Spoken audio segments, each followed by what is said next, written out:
Também, outro país, né, que chama atenção por questões econômicas é a nossa vizinha Argentina, né? Nessa semana saiu, então, novos dados da economia e a Argentina chegou aí aos 3 dígitos de inflação, foram 102,5%, salvo Isso, engano, né? isso mesmo. O que aconteceu com a Argentina, professora, para chegar numa inflação tão alta? A Argentina que já teve o seu peso argentino, que é a moeda de lá, muito equiparado ao dólar no passado. E Isso. hoje, né, o peso argentino aí não se equipara nem ao nosso real. Tanto é que eu acompanhava um brasileiro que foi para a Argentina em restaurantes lá, digamos, de chique, né? Vamos falar no popular. E lá o pessoal prefere receber em reais do que em pesos argentinos. Dão desconto para quem paga em real do que receber na moeda local. O que aconteceu com a Argentina nesses últimos anos para chegar numa situação tão complicada como essa, professora? Então, a Argentina, ela é crônico, né, digamos assim. Ela vem passando de crise em crise, em crise, em crise, sempre em décadas, e nenhum governo consegue segurar a crise argentina, né? Então, como você colocou, né, eles tiveram uma época em que o peso argentino se comparava ao dólar. Então, isso foi uma ação adotada pelo governo argentino na época, na década de 90, muito próximo à nossa década aqui de 90, 94, quando entrou-se o Plano Real, né?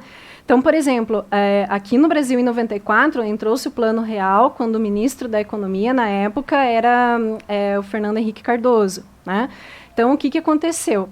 Ele trocou o padrão monetário, porque nós também estávamos com um período de inflação muito alta, né? O cruzeiro não estava valendo mais nada na época.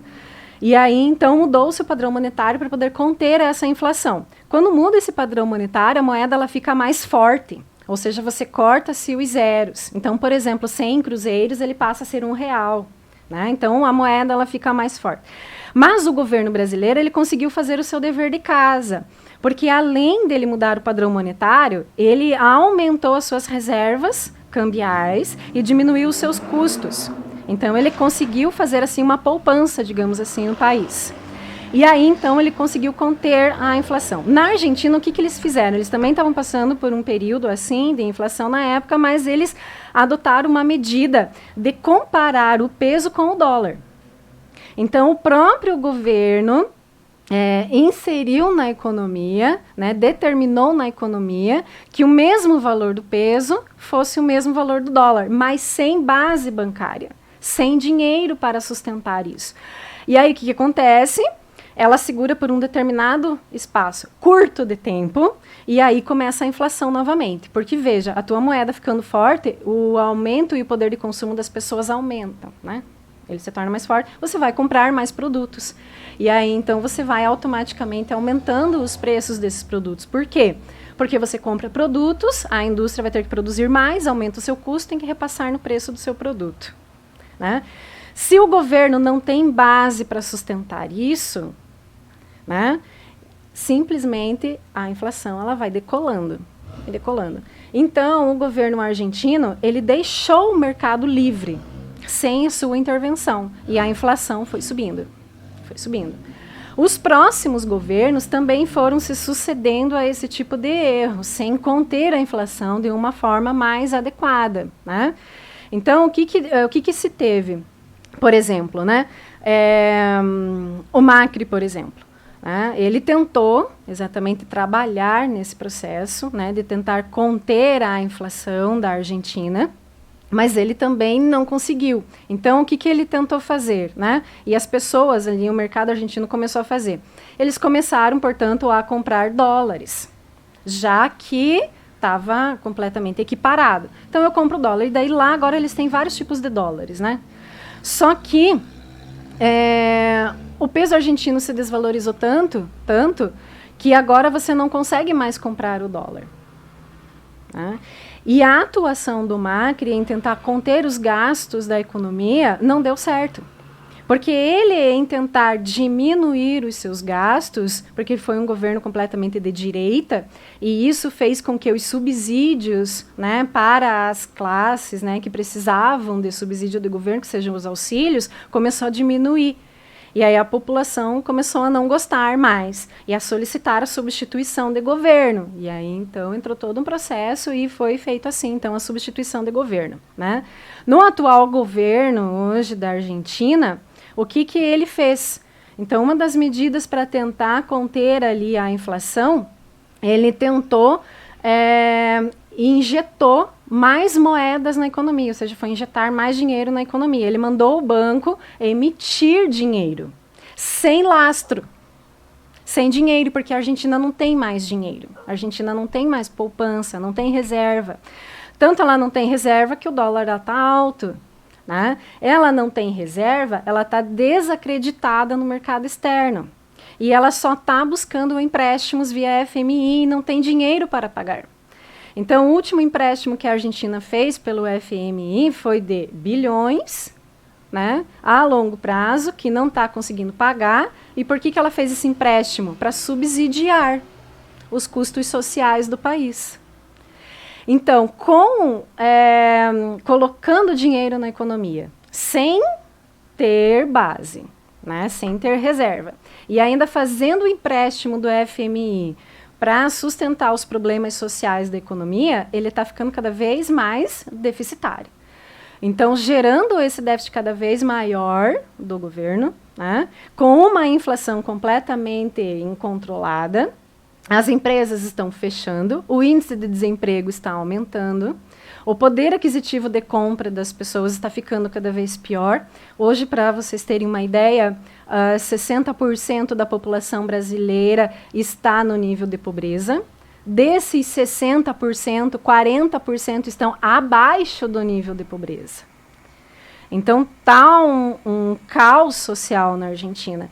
E assim, e são dois fatores primordiais na Argentina lá. Além do econômico, que é esse, né, também a questão política. Então, o que acontece? O peronismo lá é muito forte.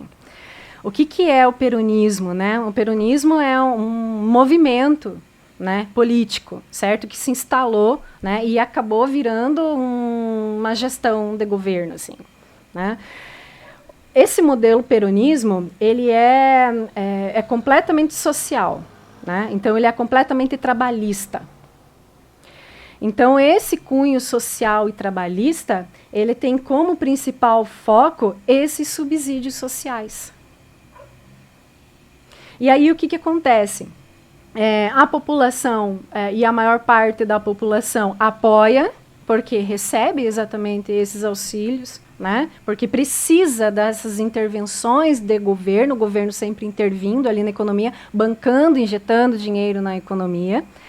Quando a população consegue tirar esse regime de governo peronista e entram de direita, que tenta arrumar a economia, fazer reservas, diminuir esses subsídios dos problemas sociais, né, da população, logo é substituído. E volta de novo um governo de direita. E agora tem uma parte mista ali, né? Então, o que acontece?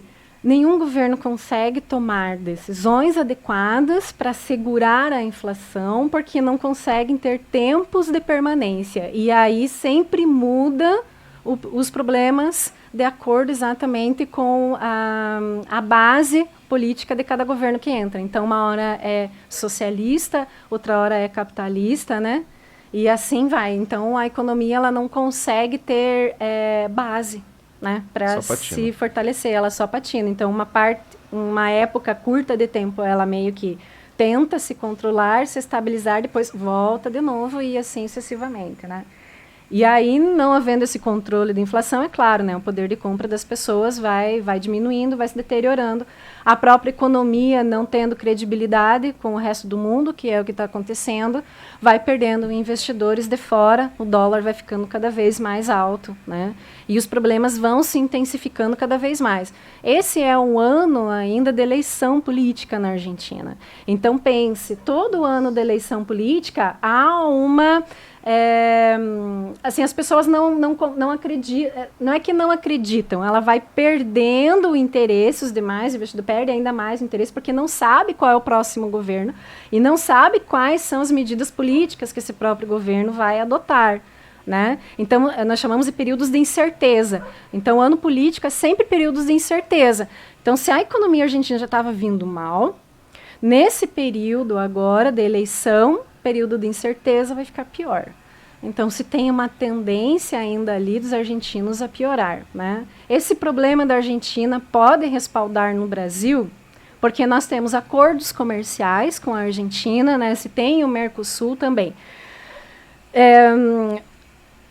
Principalmente agora não, né? Por quê? Porque acordos via Mercosul ele veio se enfraquecendo ao longo do tempo, né? As transações econômicas que o Brasil tem com a Argentina, assim como o acordo do Mercosul foi se enfraquecendo, nós também fomos nos enfraquecendo em relação às transações de importação e exportação, né? Mas se deve tomar cuidado, tá? Mas, assim, são fatores, né? Se a gente for comparar hoje o Brasil e a Argentina, nós somos e estamos mais sólidos, mais fortes economicamente falando, né? Nós estamos, assim, completamente reverso. Né? Então, a princípio, não vamos, assim, gerar impactos em relação a economias, né? Por causa do enfraquecimento da Argentina. A princípio, não. Né? Mas se o atual governo hoje brasileiro não desenvolver medidas, né, de política tributária, né, não diminuir os seus gastos, né, então a gente pode ir para o mesmo caminho. Então tudo vai depender agora desse próximo governo, das medidas que eles vão adotar.